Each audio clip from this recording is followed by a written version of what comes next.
د ښځې د زیوراتو زکات به ښځه په خپله ادا کی یا خاوند به ادا کی. دا مسله د زکات ته او ډېر مهم او ضروری ځکه ده چې په دې حواله سره ډېر خلک د غلط فهمي شکار دي او ما د ډېر زیات چې کوم دي سوالات جمع شوي دي. ډېر کسان چې کوم دي په دې حواله سره پریشان دي. لہذا تاسو پریشان کېږئ، مکمل مسله واورئ، ان شاء الله تعالی تاسو پریشانی به ختم شي. زمنګ په معاشره کې خدا اصول لري چې کله واده کې نو د واده نه مخکې هغه خپل کور ولا کالی وغیرہ کې یعنی زیورات وغیرہ ول جوړي د سونی او د چاندي وغیرہ، او بیا ظاهره خبره ده چې دا زیورات په دې باندې بیا زکات هم واجب کیږي.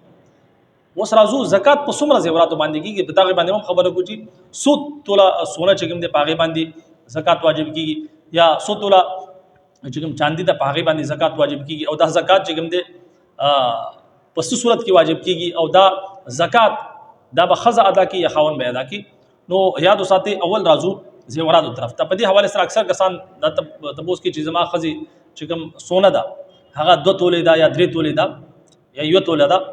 نو ظاهره خبره ده چې کچري صرف سونه وي چاندي وغیرہ سره نه وي یا مال تجارت یا دغه شانتي زائد چې رقم دی هغه سره نه وي، صرف سونه وي، نو کچري صرف سونه وي په هغه باندې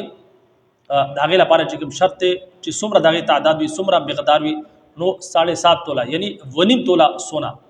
کچري صرف سونه وي، نو په دې باندې پس تاغه زکات واجب شي چې د دې مقدار هغه 1.5 توله وي یعنی 7.5 توله سونه وي، بیا په دې باندې زکات واجب کیږي. کچري د 7.5 توله سونه نه کم یعنی 1.5 توله سونه نه کم وي زیورات وي، نو یقیني طور پر په دې باندې زکات نشته. کچري د سره مال تجارت یا زائد رقم یا د شانتي چاندي ور سره نه وي، دا په دغه صورت کې ده. اوس مثال طور پر یو کس داسې یو زنانه داسې چې داغه 2.5 توله سونه ده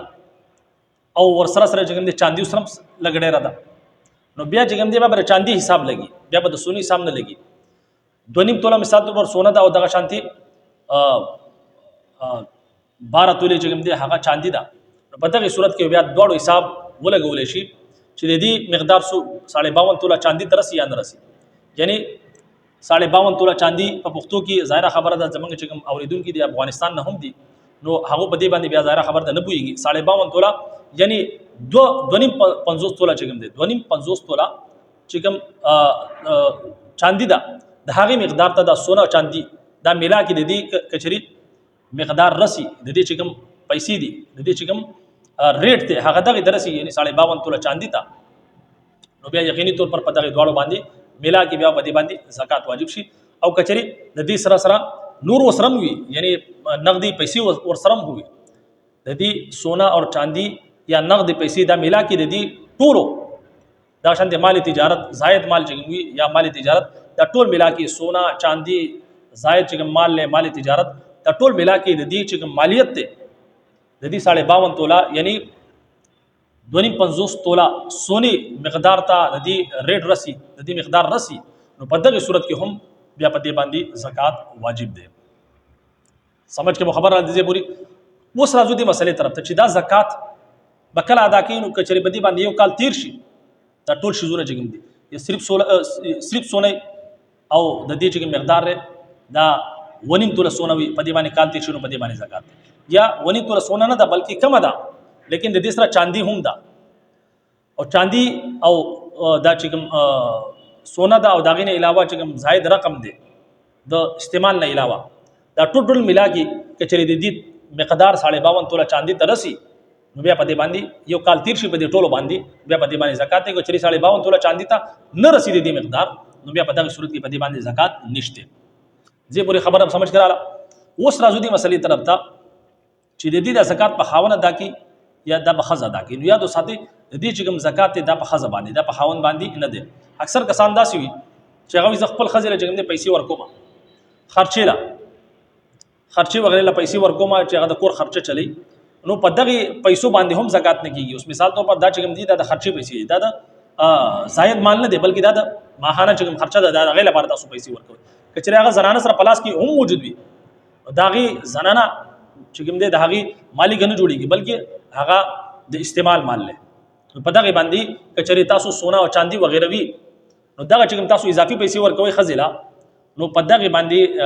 ظاهره خبره ده زکات بیا نه کیږي، ځکه چې دا خو د استعمال مال دی. کچری ذاتی حواله سره د زنانه سره دومره مال وي چې سونا چاندي یا د زاید مال چې کوم دی مال تجارت دا ټوټل ملا کې د دې زنانه سره چې کوم دی جوړیږي 52.5 توله چاندي پورې د دې مقدار رسي، نو بیا دغه زنانه زکات د دې ادا کوي په خپل. او کچری د زنانه سره نه وي او د دې چې کوم مقدار لري، یعنی دا چې کوم سونا چاندي او دغه شانتي چې کوم زاید مال لدی چې کوم تعداد دی رقم دی دا 52 توله چاندي ته نه رسي، نو په دغه صورت کې به دغه زنانه باندې بیا دغه رښتیا لګا زکات پې نه کیږي، دا به زکات نه ادا کوي. او اوس مثال طور پر خاوند داسې چې په هغه باندې قرض دی، ظاهره خبره ده اکثر کسان وي چې ما باندې قرض دی او زماره خزې ته چې کوم دی کالی دی، نو په دغه صورت کې هم په نارینه باندې زکات نه واجب کیږي، بلکې کجري زنانه سره وي او دغه چې کوم تاسو ته ما تعداد دی هغه خو چې په څومره مال باندې زکات واجب کیږي، نو کچری دومره مال د زنانه سره وي نو د په دغه زنانه باندې بیا د دې زکات